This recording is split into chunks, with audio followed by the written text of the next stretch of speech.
दोस्तों, अगर हम आशिक रसूल हैं तो हमें अपने आका की इन तमाम आदतों के बारे में ज़रूर मालूम होना चाहिए। और जब खुश होते तो नीची निगाह कर लेते, यानी शर्म इतनी थी कि कुंवारी लड़की को भी क्या होगी।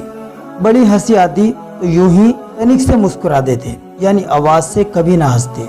सबसे मिले जुले रहते, ये नहीं कि अपनी शान बनाकर लोगों से खींचने लगे, बल्कि कभी किसी का दिल खुश करने के लिए हंसी मजाक भी फरमा लेते थे।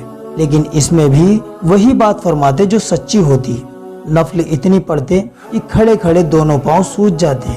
जब कुरान पढ़ते या सुनते तो खुदा के खौफ और मोहब्बत से रोते थे। आजिज़ी इतनी मिजाज में थी कि अपनी उम्मत को हुक्म फरमाया कि मुझको बहुत मत बढ़ा देना।